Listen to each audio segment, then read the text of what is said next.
The August jobs report numbers just came out and they came in weaker than estimated. At 142,000 jobs added for August compared to 165,000 economists estimated. The unemployment rate did tick down from 4.3% to 4.2%, but that was as expected. This weaker than estimated jobs report numbers showed the Federal Reserve really needs to cut interest rates in their September meeting.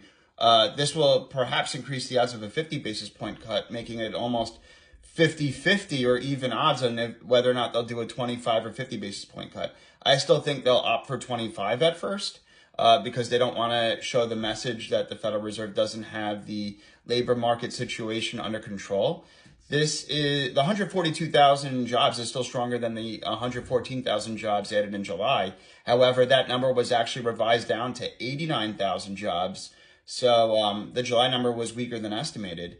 And we also had the JOLTS number, which is the Job Opening Labor Turnover Survey. The job openings number came out at 7.67 million, weaker than estimated, and the lowest since January of 2021. And then the ADP private payroll number from yesterday came out, and that came in at 99,000 jobs added compared to 111,000 jobs.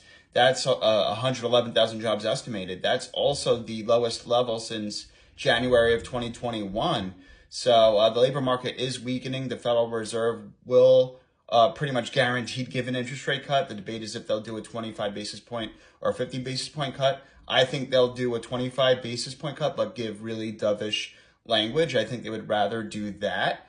So I think it'll be a dovish 25 basis point cut rather than a 50 basis point cut. That's my opinion. I think they'll want to see more data before they give a 50 basis point interest rate cut.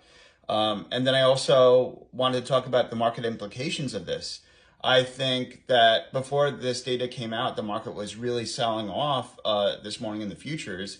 And although this number is weaker than estimated, stock futures turned around a little bit and started recovering some of their losses. I expect that to continue today. And I think we'll see some short-term gains again. And I think perhaps the market could be positive today.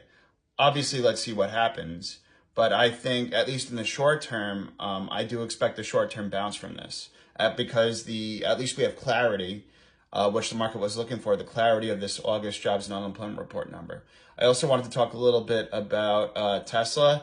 Tesla popped 5% today because their FSD software will be used in Europe and China. That's huge for Tesla because Tesla is just not a car company. It's a technology company and artificial intelligence company that uses that's really working on their full self-driving technology. So I think Tesla will be known for that. So yeah, I think this is good news for Tesla, good news for AI. And then briefly, I want to talk a little bit about the capital gains proposal from Kamala Harris campaign. Initially, the Biden administration was going to have a capital gains tax of about 40% for people who made over $1 million. But Kamala Harris is pretty much saying that it would be 28%. Yes, that's higher than the current 20% level, which might have a little bit of effect if that's implicated in the stock market, but it's better than feared. And because it's better than feared, better than that 40% level that Biden was talking about, that 28% level might be perceived well in the market because at least it's better than feared. But the short term, that might cause some anxiety because, yes, it's higher than that 20% level.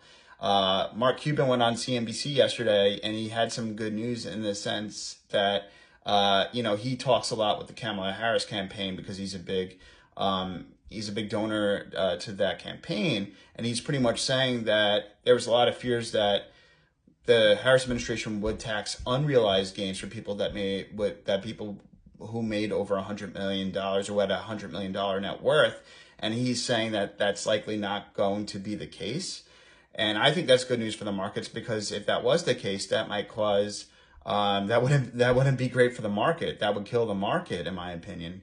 And it's a slippery slope. Once you have it for 100 million, you might lower the threshold in the future. We've seen that before in policy and tax policy in the past.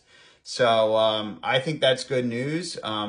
Because taxing unrealized gains, it's like taxing money you currently don't already have in liquid form. You would have to do forced selling to come up with that money to pay for unrealized gains in the stock market. And what would happen on years where the stock market went down a lot? What would happen if the stock market went down 20%?